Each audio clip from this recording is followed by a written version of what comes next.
गौरव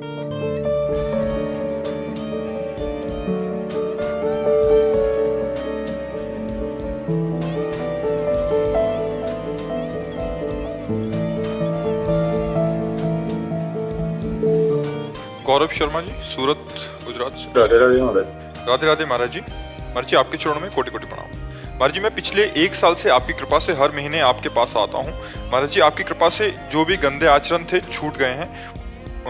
मुझे भरोसा है और आगे भी है कि सब छूट जाएगा। महाराज जी, मरने का डर कैसे खत्म हो, कृपया करके आप हमें बताइए, कैसे हम इस मौत से जीत बच्चा, आप तो मरने वाले नहीं हैं और शरीर बचेगा नहीं, ये जाएगा। ये जब दो बातें समझ में आ जाती हैं तो निर्भयता आ जाती है। ये निश्चित मरेगा शरीर, ये विनाशी है और आप अविनाशी हो।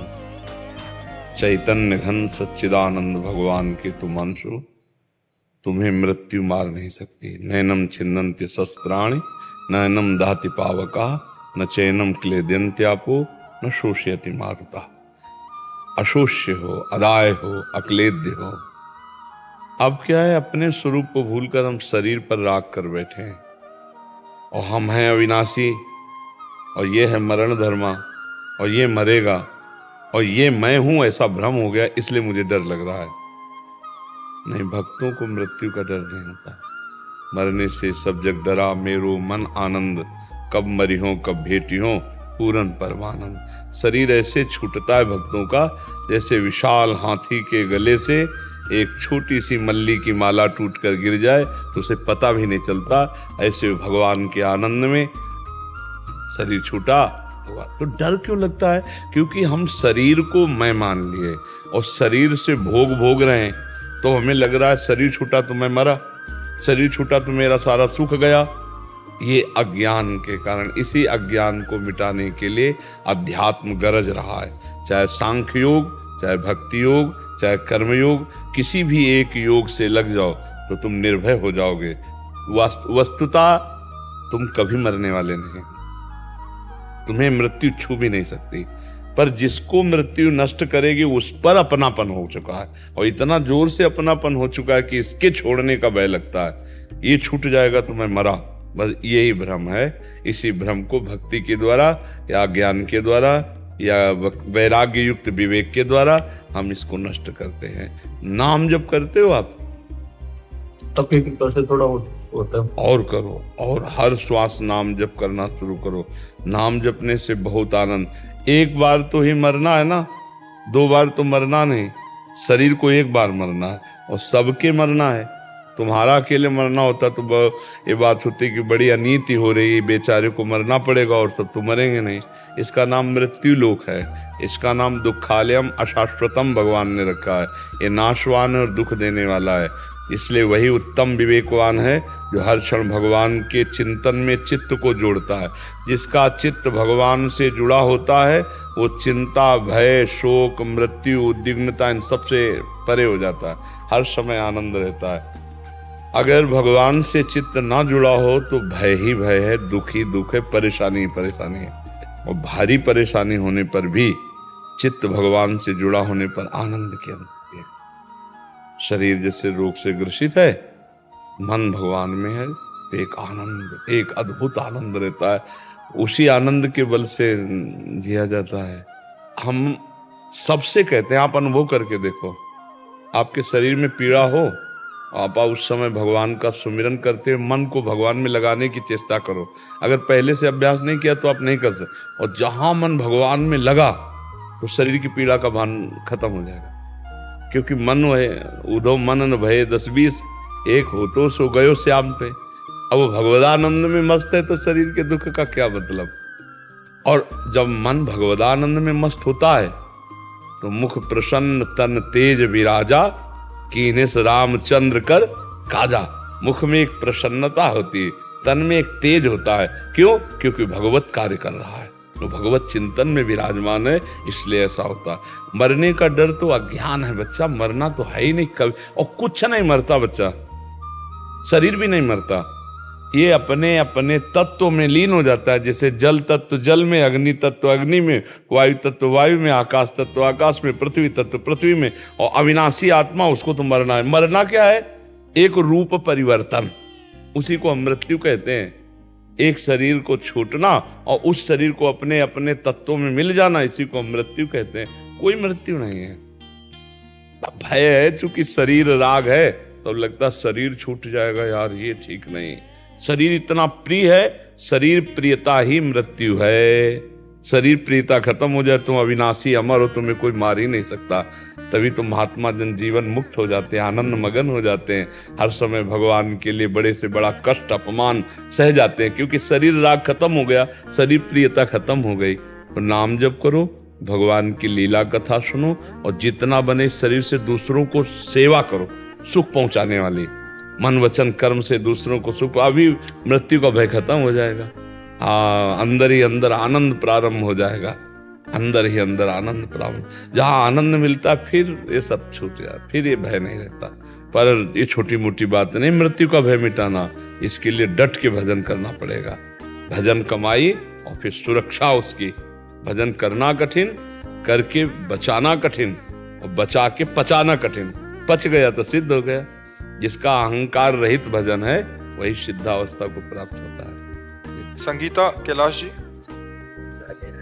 राधे राधे महाराज जी। महाराज जी, आप जो कहते हैं कि जो चला जाता है उसकी आयु उतनी ही थी, तो ये उसके और उसके माँ बाप के कर्मों का फल है। तो उसकी नजदीकी रिश्तेदार जैसे कि उसकी बहनें, दादा दादी, नाना नानी, तो उनको भी जो दुख हुआ, तो क्या ये भी उनके अज्ञान माना हुआ अज्ञान। फैला लो, जितना फैलाना उतने दुख फैल जाएगा तुम्हारा। जितना संबंध फैलाते चले जाओ उतने तो अज्ञान फैलता चला जाता है। अभी विदेश में आपका कोई और वहां पधारे अमेरिका में, तो अभी भारत में आप रोना शुरू कर दोगे, दुखी हो जाओगे। क्या संबंध जितना फैलाते चले जाओगे तो विनाशी संबंध फैलाया तो विनाश होगा, उसका दुख का अनुभव होगा। माना हुआ अज्ञान, कर्म भी अज्ञान से ही तो हो रहा है। सारा का सारा खेल अज्ञान। भगवान का भजन करो, अज्ञान नष्ट हो जाए तो तुम्हारे मरने का दुख चला जाएगा, दूसरे के मरने का दुख चला जाएगा। अगर भजन करके अज्ञान को नष्ट नहीं किया तो दुख ही दुख है। छोटी छोटी वस्तु के नष्ट होने में दुख है। एक गांव में पूरा परिवार बैठ के रो रहा था। बोले इनकी एक भैंस थी, उसी दूध से काम चलता था, भैंस मर गई, पूरा परिवार वो ऐसे मानो उनके सर्वस्व नष्ट हो गया हो। अब गरीब आदमी उसी भैंस के दूध से काम चल रहा। क्या है? माना हुआ संबंध, अपने सुख की वासना से संबंध, अपने सुख की वासना का नाश, तो मानो मेरा नाश। अब वो हाय हाय कर रहा। विनाशी सच्चिदानंद भगवान का अंश अपने स्वरूप को न जानने के कारण छोटी छोटी वस्तु, छोटी छोटी व्यक्ति, छोटे छोटे पदार्थ किसी क्रीड़ा में पराजित हो गया, शरीर को नष्ट कर दिया। एक किसान की फसल नष्ट हो गई, शरीर नष्ट कर दिया। कहीं फेल हो गया, वो शरीर नष्ट कर। मतलब कहाँ मान्यताएं हैं? मान्यताएं कहाँ हैं? अपने जीवन को कितना अमूल्य जीवन आप बना लेते हैं या कितना घटिया बना देते हैं, अज्ञान ही तो है। अज्ञान के कारण एक सेल्फी में अपने प्राण दे रहे हैं लोग। हमारा अज्ञान हमारा नाश कर रहा है, हमें दुख दे रहा है, हमें परेशान कर रहा है, हमें डिप्रेशन में ले जा रहा है, हमें चिंता में ले जा रहा है। उसी को दूर करना है। मस्ती अपने अंदर अपार है, और हम मस्ती अपने अंदर की नहीं, हम बाहर से मस्ती चाहते हैं, इसीलिए हम परेशान हैं। अगर अपने अंदर की मस्ती जान जाओ ना प्यारे, तो कोई दुख है ही नहीं, कोई दुख नहीं, कोई दुख नहीं। दुख आप मोल ले रहे हैं ना। आपका ये शरीर आपका था ना, है और न रहेगा। किसका प्रश्न था? आप देखिए, आपका शरीर पहले था क्या? पहले आप कितनी आयु है आपके शरीर की? 52 वर्ष पहले शरीर नहीं था। और पता नहीं 52 मिनट, 52 सेकंड या 52 दिन या 52 महीने, कुछ पता नहीं कितने दिन टिकेगा ये। और ये है नहीं, रोज का रोज नष्ट हो रहा है। अब यही हमारा नहीं है तो फिर और कौन हमारा हो गया? जब यही हमारा नहीं, आपको विश्वास है कि आपका नहीं है? ये आपका शरीर आपका नहीं है, आपको पता है। लेकिन प्यार तो बहुत है इस शरीर से। एक अपनापन इतना जोर का है कि शीशा देखने पे लगता है मैं, नहीं लगता है भाई। यही दुख देता है, यही जन्म मृत्यु का कारण है। और इसी से संबंधित पुत्र, पति, रिश्ते, नाते, कितने संबंध हैं। और ये सब मरण धर्मा है, ये भी पता है आपको? दिमाग में रख लो, ये हम आए कहाँ हैं। जैसे जानकारी करना है कि भाई आपका आया, इसका नाम है मृत्यु लोक, सब मरेंगे। और जिनसे आप अपनापन करना चाहिए उनसे शायद हुआ है कि नहीं? अगर उनसे हुआ होता तो जिनसे अपनापन किया है इनके बिछुड़ने पर आपको दुख नहीं होता। भगवान ने आदेश किया, जननी जनक बंधु सुत दारा, तनुधन धाम सुहृद परिवारा, सबकी ममता ताग बटोरी, मम पद मन ही बांधी बर डोरी। अभी खत्म हो जाए रोना, दुख खत्म हो जाए, कुछ नहीं। किसके प्रति रोना? ये सब खिलौने हैं, हमारे आपके जितने ढांचे हैं ये माया के खिलौने, बिगड़ेंगे। एक तरफ कुम्हार के बर्तन जैसे फूटते रहते हैं तो एक तरफ उसकी चाक चलती रहती है और दूसरी तरफ आवे में तपते रहते हैं। तो सृष्टि, पालन और संहार, तीनों क्रियाएं मेरे भगवान की बराबर हो रही हैं। कहीं जो है मंगल बधाइयां बज रही हैं तो कहीं आंसुओं की झड़ी लगी है, वियोग मर गया है कोई, कहीं हाहाकार मचा हुआ है तो कहीं नृत्य हो रहा है तो कहीं कोई खान पान की मौज मस्ती। देखो ना पूरे संसार का, और है कुछ नहीं। ये एक विशद फिल्म है, एक विशद बड़ी फिल्म है जीवन की। वो 3 घंटे में खत्म हो जाती है, 60 वर्ष में, 70 वर्ष में, 80 वर्ष में, लेकिन टोटल झूठी फिल्म, झूठी होती ना। अच्छा, इस फिल्म में आप ही डायरेक्टर है, आप ही हीरो है, आप ही हीरोइन है, आप ही विलियन है, आप ही पर्दा है, आप ही पूरी शूटिंग है, आप ही एक ही है और अपने आप को विविध रूपों में प्रकाशित करके खेल रहा है और अपने आप को समेट लेता है। एक ही, एको हम बहुश्यामा, बहुश्यामा एको हम। बड़ा विचित्र खेल है। जैसे हम फिल्म देखते हैं तो दुखी सुखी होते हैं, पर हमको अंदर से ज्ञान होता है झूठी है, इसलिए हम बाहर मुस्कुराते हुए निकलते हैं। पर इस फिल्म का ऐसा मतलब आकर्षण है कि ये झूठी नहीं लगती, ये सच्ची लगती है। शास्त्र कह रहा और प्रायः सब लोग जानते हैं, जब गाँव में शौर्य यात्रा करते हैं ना लेकर के, तो बोलते हैं जोर से, राम नाम सत्य है, सत्य बोलो मुक्ति है, ऐसा बोलते हैं ना। तो सत्य क्या सब लोग जानते हैं, भगवान सत्य है, भगवान का नाम सत्य है, लेकिन वो थोड़ी देर के लिए, फूंकने तक के लिए जाओगे, फिर यही संसार सत्य है। इसलिए हमें दुख लगता है क्योंकि हम जिससे संबंध रखते हैं। देखो अभी जैसे सूचना मिले ना कि अभी मथुरा में एक्सीडेंट हो गया, 10 लोग मर गए, तो आप उस आदमी के ऊपर नाराज हो गए, कितना बढ़िया बात चल रही थी, बीच में आके 10 लोग मर गए। नहीं, उसमें एक आपके फूफा भी थे। अब आप क्योंकि आपका रिलेशन निकल आया, संबंध निकल आया, पहले दुख नहीं था, संबंधी। अब वो सत्संग में मन नहीं लगेगा, वे लगेगा मुझे जाना चाहिए, मेरा कोई।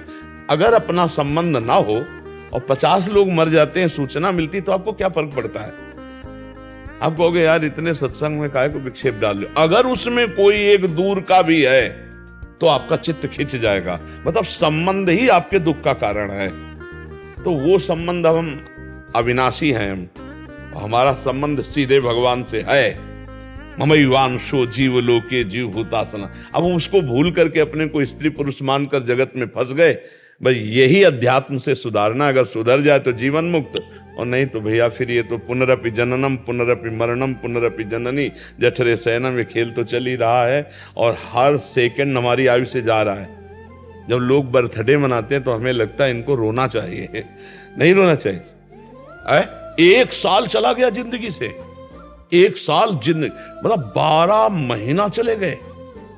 12 महीना, एक श्वास कितनी कीमती है वो तब समझो जब आखिरी श्वास हो और आप कह दो कि 60 वर्ष की कमाई पूरे जीवन की हम आपको देते हैं, 2 श्वासें बढ़ा दो, नहीं बढ़ेगी। इतनी कीमती श्वासों में तुमने भगवान का सुमिरन नहीं किया, तुमने परोपकार नहीं किया, भगवत चिंतन नहीं किया। अब क्या रोज का रोज श्वासें जा रहे हैं। और खुशी मनाने वाली बात हमारी समझ में ले आती कि किसी की जेब कटे और वो नाचे, ऐसा हो सकता है? मतलब 1 लाख रुपया तुम्हारी जेब में थे और किसी ने तुम्हारे 10,000 रुपए काट लिए, तो आप 90,000 में नाचेंगे? तो यही तो बात है, तुम्हारे जीवन के 12 महीने काट लिए गए, तुम नाच रहे हो। तुम्हें सोचना चाहिए कि यार मेरे जीवन का लक्ष्य क्या है। 12 महीना तो चले गए, अगला 12 दिन है कि नहीं है। तो लोग बड़े मतवाले हैं, हम कह रहे हैं मनाओ, भगवान नाम कीर्तन करके मनाओ, सत्य वस्तु को जोड़ करके मनाओ। असत्य वस्तु में क्या? अब बोले आज पार्टी है, जन्मदिन की मदिरा मांस और इस तरह का व्यवहार, तो 1 साल चला गया जीवन का और समय बर्बाद कर रहे हो। मृत्यु नजदीक आ रही, मनुष्य जीवन हटा तो सुअर कुत्ता गधा पता नहीं क्या बनना पड़ेगा। नहीं, ये लोग ऐसे कलयुगी हैं कि जिंदा भूंज के खान जाएंगे। अरे यार, लोग जिंदा जला के खाते हैं, सरिया ऐसे टांग दियो, पैर बांध दियो, नीचे आग लगा के भूंज के ऐसे। तो मनुष्य जीवन तो बड़ा सुखमय जीवन है, इसमें भजन कर लो, कम से कम इतना भजन कर लो कि अगला हमारा जन्म मनुष्य ही को हो यार। हम सुअर कुत्ता तो न बने, मुर्गा मुर्गी तो न बने। तो बहुत, अगर इस जन्म में तुम ये सब खा पी रहे हो और गंदे आचरण कर रहे हो तो फिर तुम्हें वही बनना पड़ेगा, वही कटना पड़ेगा, वही सब भोगना पड़ेगा। तो ये जो दुख हो रहा है अज्ञान के कारण हो रहा है भाई। हमारी प्रार्थना है, नाम जप करो, भगवान से प्रार्थना करो कि वो आपको ज्ञान दे, जिससे आपका ये माना हुआ दुख नष्ट हो जाए। जैसे स्वप्न में है ना, हमें कोई लाठी से पीट रहा हो, अब क्या उपाय है? फोन करके हम पड़ोसी सब इकट्ठा कर ले, पुलिस इकट्ठा कर ले। तो जो स्वप्न में पीट रहा है, हम बाहरी उपाय से उसे बचा सकते हैं क्या? अब कोई बताओ, कुछ भी कर लो बाहर से, कुछ नहीं बना। एकमात्र उपाय बचाने के, उसे जगा दो, बस जे भी जगाया सब खत्म हो गया। तो इस संसार का जो दुख है, कुछ भी उपाय कर लो मिटा नहीं सकते आप, क्योंकि उमा कहूं मैं अनुभव अपना, सत हरि भजन जगत सब सपना, मोह निशा सब सुवनिहारा, और देखे स्वपन अनेक प्रकारा, यही जग जामिन जागे जोगी, परमारथी प्रपंच वियोगी। जब जाग गया तब सोना क्या, जब समझ गया तो रोना क्या, समझ गया तो रोना क्या। अभी हम लोग स्वाप्निक जगत में फंसे हुए, इसलिए भगवान का आश्रय लो, नाम जप करो, सत्संग सुनते रहो, तो इस दुख से निवृत्ति हो जाएगी। नहीं, बड़ा कर्म जाल फंसा हुआ है। 1.5 साल से सत्संग सुन रही आपका, मैं 1.5 साल हो गए। डिप्रेशन में जाते जाते मैं बच गई। हाँ, सत्संग बचा तो लेगा ही, सत्संग तो बचा लेगा। अगर धैर्य से सुनो तो आवागमन से बचा लेगा। बड़े भाग पाइब सत्संगा, और बिना ही प्रयास होई भवभंगा। सत्संग मात्र आपको आवागमन से बचा लेगा, अगर ध्यान से सुनो और उसे पकड़ लो तो भगवान की पूजा करने की इच्छा नहीं होती, भोग नहीं लगा रही हूँ 2.5 साल। भगवान को भोग की जरूरत नहीं, वो पूरे विश्व को भोग पवा रहे। भगवान को जरूरत है आपके अपनेपन की, और उसके लिए हमें चाहिए स्मरण, सतत स्मरण। तो नाम जप करो, जितना आपसे बन सके नाम जप करो। नाम जप जो आपको प्रिय लगे, राम कृष्ण हरि राधा राधा, जो नाम प्रिय लगे खूब नाम जप करो। नाम जप से सब ठीक हो जाएगा, सब दवाई एक है। जासु नाम भव भेषज, हरनि घोर त्रयशूल। जिनका नाम दैहिक दैविक भौतिक तापों का नाश करके इस संसार चक्र से पार होने के लिए अमोघ औषधि। जासु नाम भव भेषज, खूब नाम जप करो, खूब देख लेना आप आनंदित हो जाएंगे। महाराज जी, मैं तो अच्छे कर्म करती थी, फिर भी मेरा बेटा क्यों चला गया? ये नई खेती है, अच्छे कर्म। पुरानी खेती जो आपने की उसका फल है। तो इस जन्म के अच्छे कर्म का इस जन्म में कुछ भी फल नहीं। इस जन्म में अगर सही ढंग से अच्छे कर्म हुए होते तो पहली बात तो शोक नहीं होता, और दूसरी बात कि कुछ न कुछ अच्छे कर्म हुए तभी आप यहाँ बैठी हो और आपको समझाने को मिल रहा है और आपको भगवत मार्ग मिल रहा है। 1.5 साल से सत्संग सुन रहे हो। नहीं, ऐसे दुख होते हैं कि वो तो गया, अपने आप को भी नष्ट करने की भावना बन जाती है, नहीं बन जाती? तो हाँ, तो पुण्य ने तुम्हें बचाया कि सत्संग मिला, और सत्संग ने तुम्हें परमार्थ में चलाया, तो आज तुम्हारी हिम्मत है कि तुम सह सकी। नहीं तो आप कह रहे हो ना, बन गई थी तो वही बन जाती। तो सत्कर्म अभी इस कोटि का नहीं हुआ था, भगवान की तो कृपा को हो। सत्कर्म इस कोटि का नहीं हुआ था। नहीं, सत्कर्म अगर इस कोटि का होता तो आपको क्षोभ ही नहीं होता, आपको पता हो जाता कि ये खेल है, भगवान की वस्तु थी, मैं अपना मान रही थी। अब सरकारी आदमी जितने दिन के लिए आया नहीं, ट्रांसफर होगा, जाएगा, सबको जाना पड़ेगा। तो अब ये भगवान की कृपा को कि जो कुछ बना उसका फल मिला साधु संग, और साधु संग से आप संभल गए। तो अगर किसी को ऐसा लगता हो कि वर्तमान में आप कितना भजन किए होगे, आप कितना साधन किए होगे, यहाँ बचपन से एक ही धंधा है। आज तो हम समाज से भी मिल रहे हैं। जब हमारी यौवन अवस्था थी, अवधूत स्वरूप में रहे, कभी किसी गांव नहीं गए, कभी किसी रसोई में बैठ के भोजन, कभी किसी छत के नीचे पंखा में नहीं सोए, कभी नहीं। खंडहर या भगवान शिव का मंदिर या वृक्ष और गंगा का किनारा। हमारा हरिद्वार के नीचे से लेकर और काशी विश्वनाथ तक यही यात्रा का हमारा यही रोड रहा, पूरे जीवन और कहीं गए ही नहीं, पूरा जीवन इसी में रहे और दोनों किडनी फेल हैं। अब इस जन्म का भजन बोले, इसका क्या फल है कि ऐसी स्थिति में भी हम लगाए आसन बैठे हैं 4 बजे से, वहाँ सत्संग, यहाँ एकांतिक। ऐसे किडनी फेलियर नहीं बैठते जैसे तुम्हारे सामने बैठे हैं, कोई परवाह नहीं। हर कितना जिसके किडनी फेल हो उससे बात करके देखना कि तुम्हें कितना कष्ट होता है। हर कष्ट को रौंदे हुए शांति से बैठे। तुम्हें लग रहा है हम कष्ट में हैं, लेकिन हम वहाँ नहीं हैं, जहाँ कष्ट है वहाँ नहीं है। इसलिए आपको मुस्कुराते हुए आनंद में, तभी लोगों को लगता है किडनी फेल इनकी, झूठी बात करते हैं इनकी किडनी फेल से है, क्योंकि किडनी फेलियर आदमी डिस्टर्ब होता है ना। और हम आप कहते हो कि डिप्रेशन से बच गई सत्संग सुन के, तो हम डिप्रेशन में कैसे चले जाएंगे। हम हर समय बिल्कुल अलर्ट, तैयार, जैसे नहीं कि सरकारी फोन आवे कि बस गाड़ी छोड़ी, बंगला छोड़ा और गए, तो ऐसे बिल्कुल तैयारी। न मरने का डर है और न जीने की इच्छा है, अद्भुत आनंद है। अब ये हमारी नई खेती है और उसी के बल से कहते हैं कि आप भी बहुत जल्दी लाभ ले लो। अगर आप चाहो जल्दी लाभ लेने का मतलब, इंजन बनाने में कितने महीने लगे होंगे इंजन तैयार करके, लेकिन डिब्बे में 100 लोग बैठते हैं, इंजन में कम लोग।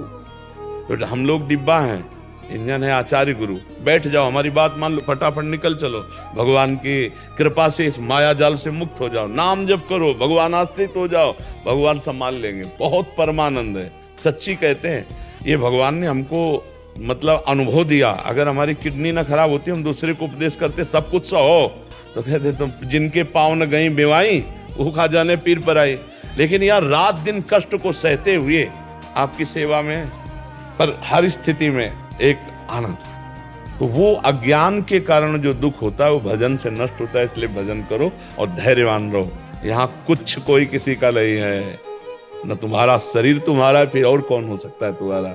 ये केवल अभी वर्तमान में आप देख लो, आंख मुंदी, कोई नहीं, कोई नहीं। दुनिया में लाखों का मेला जुड़ा, हंसा जब जब उड़ा तो अकेला उड़ा। इसलिए निकलो, इस शरीर राग से निकलो, नाम जप करो। न तुम स्त्री हो न पुरुष हो, सच्चिदानंद भगवान के अंश हो। अपने को भूल गए हो, इसीलिए दुखी सुखी हो रहे हो, नहीं तो परमानंद में स्वरूप है, परमानंद में। राधे श्याम बाबा, हमने बचपन से बाल करने मिलके ब्रिजवासी हम सब यहीं के, हमने एक गाना बनाया है, वृंदावन में रहना तो राधे राधे का। हमने कहा आपको सुनाए बगैर तो काम चलेगा नहीं, नहीं सुनाना चाहेगा तो हमने, और उसकी फर्स्ट लाइन ये है, ऐसा है, वृंदावन में रहना तो राधे राधे कहना, इसमें ही सारे सुख, इसमें ही चैना। वृंदावन में हो राधे राधे, राधे राधे जप ले, मुसाफिर भक्ति रस में रम ले। यहाँ पे प्रेम भक्ति में नाच ले गा ले, कल क्या हो ये किसे पता फिर, किसे पता फिर, किसे पता फिर। कस्तुम को हम पित आया तो कामे जननी को में तारा, अनसत बचले मन बड़ा ठग है, ना मैं ना तू ना ये जग है। इसलिए ले जीवन का मजा, हर खुशी और गम की एक ही दवा। राधा का नाम ही है रास्ता, रा और धा के बीच में है बस कृष्ण समाये। राधे राधे जो जपे वो कृष्ण में हो जाए। वृंदावन में रहना तो राधे राधे कहना, इसमें ही सारे सुख, इसमें ही चैना। वृंदावन में हो राधे राधे। स्वामिनी स्वामिनी मेरी राधे, मेरी राधे, मेरी राधे। गाना बनवाए तो बाबा सबसे पहले वृंदावन में रहना है तो राधे राधे रहना, इसी में सारे बाबा आप ये गाई देने ही गाना का, और ये नहीं प्रसाद दे ब्रजवासियों को, प्रसाद दे सकते। गुरुदेव आपके चरणों में कोटि कोटि प्रणाम। महाराज जी, मैं पिछले 2 साल से YouTube के माध्यम से आपको सुन रही हूँ। महाराज जी, मेरा एक प्रश्न है। महाराज जी, मुझे वो सीमा समझ नहीं आती कि कहाँ तक माफ़ी देनी चाहिए और कहाँ तक नहीं, क्योंकि हम कभी कभी किसी को भक्तिभाव में माफ़ करते रहते हैं तो उसका परिणाम... देखो, हम स्त्री शरीर में तो बहुत कम सीमा रखते हैं। साधु हो या पुरुष शरीर हो तो उसमें सीमा इसमें बिल्कुल क्षमा शब्द ना, इसमें क्षमा शब्द नहीं। एक बार कोई अगर गलती करने की कोशिश करे, क्योंकि आपका शरीर स्त्री शरीर है, तो दोबारा हरकत करने का चांस ना दिया जाए। उसे कानून के द्वारा, समाज के द्वारा दंडनीय जो क्रिया छेड़ना या किसी तरह का, उसे दंड दिया जाए। नहीं अगर एक बार क्षमा कर दिया तो दूसरी बार, आजकल ऐसे राक्षस हैं कि क्षमा करने का अवसर भी नहीं देंगे। हमारी प्रार्थना समझना, प्रश्न का उत्तर सबके लिए एक जैसा नहीं होता। जैसे एक जैसे बुखार है, 50 लोग बुखार के गए तो एक ही जैसा बुखार थोड़ी होता। बुखार की अलग अलग क्वालिटियां होती हैं, उसके अनुसार उसकी दवा होती है। तो आपके लिए यह है कि प्रथम जो अपराध की चेष्टा करे तो प्रथम में ही उसको क्षमा न करके दंड विधान के, तो उससे वो शासित हो जाएगा। अगर आपने मुस्कुराकर क्षमा भाव कर दिया कि चलो क्षमा, तो अगली बार अगला चांस तो आपको क्षमा का नहीं देगा सामने वाला, क्योंकि आसुरी प्रवृत्ति से लोग, और आसुरी प्रवृत्ति को दंड विधान के द्वारा ही शासित किया जा सकता है, विनय के द्वारा नहीं। आसुरी प्रवृत्ति का एक ही उपाय है दंड विधान, विनय नहीं। हाँ, चूक हो गई, गलती हो गई हमसे, अब दोबारा नहीं होगी, तो देखना चाहिए कि ये व्यक्ति गलत नहीं है पर चूक हो रही है, तो भाई जा, आगे से कभी किसी के साथ गलती मत करना, क्षमा किया। लेकिन अगर वो चूक ना करके दंडनीय अपराध की प्रवृत्ति में आगे बढ़ रहा है, तो फिर हमें क्षमा नहीं करना चाहिए। अगर घर परिवार में ही ऐसे लोग हो जो बार बार शारीरिक और मानसिक प्रताड़ित करे, तो कानून की तुरंत शरण लेनी चाहिए, चाहे पिता हो, चाहे भाई हो, चाहे चाचा हो, चाहे कोई भी हो।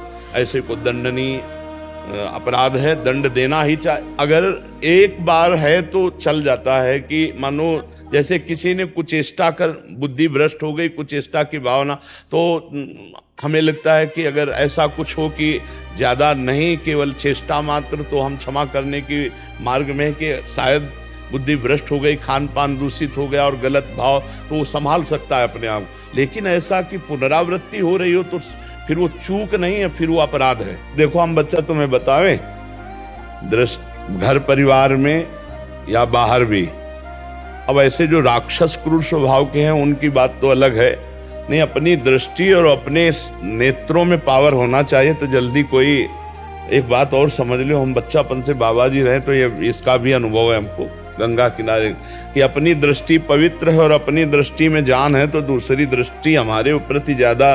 और अगर कोई राक्षसी स्वभाव का है तो हमारा कानून है, हमारी समाज है, हमको उसको पेश करना चाहिए, क्योंकि उससे वो भी पवित्र होगा। अपराधी दंड पा करके पवित्र होता है और आगे से उसके अपराध प्रवृत्ति रुकने की गुंजाइश है। तो हमें लगता है, चाहे पिता हो, चाहे माता हो, चाहे भाई हो, चाहे बहन हो, चाहे कोई भी हो, यदि वो अपराध प्रवृत्ति की तरफ बढ़ रहा है तो मुझे दंड विधान उसको दिलवाना चाहिए, जिससे वो पवित्र हो, उसकी अपराध प्रवृत्ति रुके, अपराध प्रवृत्ति को आगे बढ़ावा ना दिया जाए। सद्भावना सबके प्रति है, लेकिन आजकल बच्चा ऐसा वातावरण चल रहा है, पति पत्नी को, पत्नी पति को, पुत्र माता पिता को, माता पिता पुत्र को, कहीं भी कोई संबंध सुरक्षित नजर आ रहा है क्या? और अभी तो कलयुग के 5000 वर्ष हुए, 4,32,000 वर्ष है। तो आप तो थोड़ा बालिक भी हो, आप अपनी सुरक्षा कर सकती हो। कहीं इस तरह का बर्ताव हो जो आपके चरित्र को दूषित करने वाला हो, तो हमारे कानून की सहायता लेकर के उनको पवित्र करना है। अपराधी को दंड मिलना, उसके अपराध से निवृत्ति होकर अपराध प्रवृत्ति पर शासन होना है, उनका मंगल हो जाएगा और आप सुरक्षित हो जाओगी। और भगवान का नाम जप करो, सबके प्रति भावना ये करे कि सबकी बुद्धि शुद्ध हो, सबका मंगल हो। और एक सीमा है, जब उसके आगे कोई बढ़े तो फिर अपने को सुरक्षित रखना चाहिए। और ये बहुत हर बच्चे को बात सुनानी चाहिए, ये हर बच्ची को बात सुनानी चाहिए कि जिसका किसी भी परिवार के सदस्य से या पड़ोस से कहीं भी, वैसे तो स्कूलों में भी सिखाया जाता है अच्छा स्पर्श और बुरा स्पर्श, वो अंग्रेजी में टच, हाँ ये ऐसा सिखाया जाता है बच्चों को भी कि अगर ऐसे कोई टच करे तो समझो गंदा आदमी है, ऐसे टच करे तो अच्छा आदमी है। तो आप तो बालिक हो, तो आदमी की एक दृष्टि में पता चल जाता है आप कैसे देख रहे हो। देखना और स्पर्श करना और बोलना, ये मतलब पता चल जाता है कि आपका मतलब क्या उद्देश्य है। तो हमको उसी समय सावधान हो जाना चाहिए। अगर पूज्य जन हैं, अपने परिवार के जन हैं, तो खुल करके बोलना चाहिए। ये क्या है तरीका आपका, ये आपका तरीका क्या है? अगर इस तरीके से आप, तो फिर हमारे भारत सरकार ने व्यवस्था की कानून की, आप जाकर के वो प्रार्थना पत्र दीजिए, रिपोर्ट कहते हैं, हाँ या हाँ जो भी करते हैं उससे सुरक्षा में आइए। और माताओं बहनों को तो बहुत सावधानी की जरूरत है, विशेष सावधानी की जरूरत है। आजकल राक्षसी वृत्ति का इतना बोलबाला है कि थोड़े से भय में मतलब वो गलत सोच जाते हैं कि अगर मेरी बात ओपन हुई या ऐसा हुआ तो फिर वो मतलब जान पे खेल जाते हैं। लेकिन आप जैसे बच्चा करो, नाम जप करो, आप थोड़ा स्ट्रांग बुद्धि की बनो, मजबूत बुद्धि की बनो, ऐसे फिसड्डी बुद्धि ठीक नहीं है। प्रदीप शुक्ला जी, कनाडा से। राधे राधे महाराज जी। महाराज जी आपके चरणों में कोटि कोटि प्रणाम। महाराज जी, एक ओंकार में मेरा विश्वास है। गुरु जी, वो शक्ति जो समस्त ब्रह्मांड को चला रही है, मेरा मन देवी देवताओं की भक्ति में नहीं लगता। क्या मेरे से कोई अपराध तो नहीं हो? नहीं, हम ये कह रहे हैं कि आप ओम को गुरु से लीजिए, अधिकारानुसार गुरुदेव से मंत्र लीजिए, गुरुदेव के अनुसार चलिए। तो आप प्रणव उपासक हैं तो निंदा किसी की कीजिए नहीं, क्योंकि सब प्रणव के अंतर्गत है। आ उ मा, सतोगुण रजोगुण तमोगुण, तीनों गुण से पूरी सृष्टि भरी हुई है। तो प्रणव से ही पूरी सृष्टि है। हम जिधर से लेंगे उधर से मंडन कर देंगे आपको। आप प्रणव कह रहे हो, प्रणव ही सर्वोपरि है, सब कुछ प्रणव है। पर गुरु से लीजिए, आपको गुरु अधिकारी देखें प्रणव का, और फिर आप प्रणव में चित्तन को जोड़ लीजिए। तो ये आप क्यों कहते हैं हमें देवी देवताओं किसी पर? सब प्रणव स्वरूप ही तो है। आ उ मा तीन है, तीनों गुण, तीन गुण है, सतोगुण रजोगुण तमो, उसी से पूरा सृष्टि है। तो सब है तो प्रणव स्वरूप ही। एक तत्व कोई भी मान लो, उसी को सर्वत्र देखो, किसी की निंदा क्यों करते हो? क्या देवता प्रणव स्वरूप नहीं है? अब क्या आप प्रणव स्वरूप नहीं हो? प्रणव आत्मा है, आत्मा ही प्रणव है। तो क्या आत्मा स्वरूप नहीं हो? तो आप अपनी आत्मा की अवहेलना करो, कह दो प्रणव हम जप रहे, तो फिर वो तो मतलब। महाराज जी, अगर वो कण कण में विद्यमान है तो हम मंदिर गुरुद्वारों में उन्हें क्यों ढूंढ रहे हैं? है अगर वो कण कण में, क्योंकि कण कण में तुम्हें अनुभव हो रहा है। क्या कण कण में अनुभव? अगर कण कण में अनुभव हो रहा है तो तुम्हें मंदिर में भी है, फिर मंदिर में क्यों तुम निषेध कर रहे हो? शुरुआत की जाती मानी संख्या 1, मानी संख्या 10, मानी संख्या 12। जब सवाल हल नहीं होता था तो मानी संख्या की गई ना। हमारा सवाल हल हो नहीं रहा, तुमने मानी संख्या परब्रह्म गुरुदेव, मानी संख्या श्री विग्रह, मानी संख्या मंदिर, मानी संख्या अमुक, वहीं से सवाल हल हो जाएगा। एक जगह कहीं मान लो। तो जो मंदिर में मान रहे हैं भगवान को और तुम मान रहे हो कण कण में, तो वो कण कण वाला मंदिर में नहीं है क्या? तो तुम्हारी बुद्धि निषेध क्यों कर रही है? इसका मतलब अभी बुद्धि परिपक्व नहीं है, केवल अभी वो दौड़ रही, अभी परिपक्व अवस्था को नहीं है। जो कण कण में है तो वही कण कण मिलकर के विग्रह रूप में, तो वो भगवान नहीं है क्या? जब कण कण में है तो विग्रह रूप में भी भगवान है। तो जो भगवान को विग्रह रूप में पूज रहे हैं, तुम्हें क्या पता वो कण कण में भगवान को नहीं पूजते क्या? तुम्हें क्या पता? वो स्वामी जी सिया राम को मान रहे तो कह रहे हैं सिया राम में सब जग जानी। तो तुम क्या जानो कि जो कण कण में भगवान विराजमान है, तुम ही केवल मान रहे हो क्या? जो विग्रह में मान रहे हो वही कण कण में भी मान रहे हैं। आप क्या समझते हो? किसी के ज्ञान को क्या जानो? तो अगर कोई देवी देवता को पूज रहा है, किसी मंदिर में पूज रहा है, तो तुम्हारी दृष्टि से उसी ब्रह्म को तो पूज रहा है, नहीं पूज रहा है? आप हमें उत्तर दीजिए। ठीक है ना?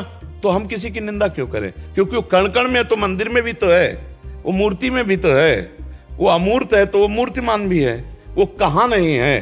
तो बस समस्या का समाधान हो गया। हम किसी की निंदा नहीं कर सकते क्योंकि मेरा प्रभु सर्वत्र विराजमान है। समझ रहे हैं आप? अब जैसे कोई भी नाम हो, अक्षर होगा ना, और कोई भी अक्षर हो, आ उसमें जुड़ा होगा। समझ पा रहे हो हमारी भाषा? का, खा, गा, घा, कोई भी अक्षर बोलो आप। आ है ना, आ ब्रह्म है, और आ ओम में है, आ उ मा। समझ रहे हो ना? कोई अक्षर बोलो ओम है कि नहीं है? जिस प्रथम अक्षर क्या है? आ है ब्रह्म, सब अक्षरों में आ विराजमान है। उपासना जब हम शुरू करेंगे कहीं सही ढंग से, तो निंदा स्तुति का कोई सवाल नहीं बनता। वही एक तत्व है। चाहे ओम से शुरू करो, चाहे ब्रह्म से शुरू करो, चाहे राम से शुरू करो, चाहे कृष्ण से, चाहे मंदिर से शुरू करो, चाहे जहां से शुरू करो, एक जगह ईमानदारी से शुरू कर दो। अगर सब जगह ना पहुंच जाओ तो हमें बता देना। सब जगह पहुंचने के लिए हम फैले हैं।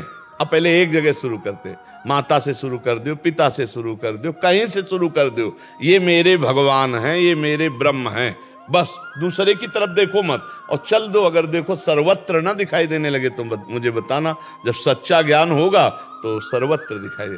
वही मूर्ति में है, वही अमूर्त है, वही निराकार है, वही साकार। जब एक है तो वही निराकार। अब चूंकि तुम निराकार को मान रहे हो तो साकार वाले की निंदा कर रहे हो। ऐसे लोग हैं। अरे तेरी मान्यता है, तू एक पक्ष को देख रहा है, दोनों पक्ष को देखना। वो क्या नहीं है, और वो कुछ नहीं है, और वही सब कुछ है। ये जिसको ज्ञान हो गया वही सच्चा ज्ञानी है। और नहीं तो लड़ाई झगड़ा करते रहते हैं। वो निराकार हो, साकार हो, सगुण हो, निर्गुण, और वो कुछ नहीं है, पाई भर अनुभव नहीं। 4-6 अंधे थे, एक हाथी खड़ा था। बोले क्या है? बोले हाथी। बोले कैसा है? तो एक ने पकड़ी जांग, बोले खंभा जैसा है। एक ने पकड़े कान, बोले सूप जैसा है। ऐसे ही एक ने बोले दीवाल जैसी है, छत जैसी है। सब अपने अपने अनुभव किए। अब लड़ रहे हैं। बोले हाथी जो है सूप जैसा, बोले नहीं हाथी खंबे जैसा। तो नेत्र वाले ने कहा तुम लोग लड़ो मत, कोई झूठ नहीं बोल रहे। तुम सब हाथी के अंगों का वर्णन कर रहे हो। संपूर्ण हाथी तो मैं देख रहा हूं कि तुम झगड़ा मत करो, वो पूरा वही है, जो तुम बोलो वही है। तो जब हमें एक पक्ष का ज्ञान होता है तो हम दूसरे पक्ष की निंदा करते हैं, और जब हमें संपूर्ण ज्ञान हो जाता है तो कोई बचता ही नहीं जो मेरा आराध्य देव ना हो। चाहे निराकार बोलो, चाहे साकार बोलो, चाहे जो बोलो, वो एक ही परमात्मा है और वो सर्वत्र है। इस बात को कोई नहीं काट सकता। वो एक ही परमात्मा है, वो सर्वत्र है, सम है, सम बराबर है। तो बस अब अगर कोई शंकर जी विराजमान करके पूजा कर रहा है, कोई राम जी विराजमान करके, और कोई ध्यान के द्वारा प्रणव का चिंतन कर रहा है, मेरे लिए सब बराबर है। क्योंकि वो परमात्मा एक है और वो सर्वत्र है, वो सम है। तो हम किसी की निंदा नहीं करते, किसी की स्तुति नहीं करते, क्योंकि वही वो है। तो किसकी निंदा करूं, किसकी स्तुति करूं? समझ रहे? उमा जे राम चरण रत विगत काम मद को हो, निज प्रभु में देखें जगत के ईसन करें विरोध। हमारा ही स्वामी, हमारा ही प्रीतम, हमारी ही आत्मा हम सर्वत्र विराजमान। थोड़ा ज्ञान को हम फैलाएं, विस्तृत करें, एक सीमित ना करें। तभी लोग फिर ये कहें मैं मंदिर क्यों जाएं? जो आप मत जाइए, आपको किसी ने कहा नहीं। वो जा रहा है, उसकी निंदा क्यों कर रहे हो? बुरा कर रहा है क्या? मंदिर जा रहा है, भगवान को प्रणाम कर रहा है, आरती कर रहा है, तो अज्ञानी थोड़ी है। कण कण में तुम भगवान को देखते हो, वहां भगवान नहीं देखते हो, तो वहां भी भगवान हो, भगवान की आराधना कर रहा है। तो बड़ी प्रसन्नता का विषय, कहीं लड़ाई झगड़ा का विषय तो होता नहीं। हम गंगा किनारे एक जगह थे, तो वहाँ अब नई अवस्था हमारी थी, तो कुछ लोग निराकार उपासक थे, वो कहीं जुड़े हुए थे। तो वो आए, अध कचरा जो होता है ना, छलकता ज्यादा है। जो घड़ा भरा होता है वो गंभीर होता है, जो अध भरा होता है ना छलकता जाता है। तो वो लोग छलक ज्यादा रहे थे। नजदीक आए तो उन्होंने कहा कि हम निराकार उपासक हैं, हम साकार को नहीं मानते हैं। तो ये भी ठीक, और हम आपसे पूछते हैं कि आप साकार को नहीं मानते हो? बोले नहीं। तो हम कहा आप गुरुदेव को मानते हो क्या? हाँ हाँ। तो आप गुरुदेव के पास जाते होगे तो प्रणाम भी करते होगे। प्रणाम करते, माला पहनाते, आरती करते, पूजा कर, ये है क्या? ये है क्या? साकार पूजा नहीं है क्या? गुरु कहां से, आकाश से बोलते हैं कि मुंह से बोलते हैं? साकार ही तो बोल रहा है। ये शब्द साकार है कि निराकार है जो तुम्हारे कान तक पहुंच रहा है? समझना है, कांटे से कांटा निकलेगा। साकार में फंसे हो, साकार से ही उपासना शुरू होगी। चाहे गुरु मान के करो, चाहे शिव मान के करो, चाहे राम मान के करो। जब तक गुरुदेव की कृपा नहीं, तब तक तत्वबोध नहीं होता, चाहे जितनी अकल लड़ा ले। गुरु बिन ज्ञान नहीं हो सकता, चाहे शिव बिरंची सम होई, गुरु बिन भौलिदी तरह न कोई। तो गुरु अव्यक्त जब व्यक्त रूप धारण किया। आप यहाँ चर्चा सुनने आए हो निराकार से कि साकार से? हम भले निराकार की बात करें, लेकिन आप आकार के पास बैठे हो ना। ऐसे कितने भी तुम निराकार उपासक हो, अपने गुरु की मूर्ति, अपने गुरु की छवि, अपने गुरु के पास, तभी आपकी बात बनेगी, नहीं बनेगी नहीं। तो बात बनती कहां से है? साकार से। क्यों? हम फंसे साकार में, कांटे से कांटा निकाल दिया, दोनों फेंक दिया। बहुत सुधार हुआ गुरु जी, जब से आपको सुनने लगे हैं ना जी। तो बच्चे भी है, उन्होंने भी सभी व्यसन छोड़ दिए, अपने आप छोड़ दिए गुरु जी। उनको कहने की जरूरत नहीं पड़ी, और आप बहुत ही उद्धार कर रहे हो दुनिया का।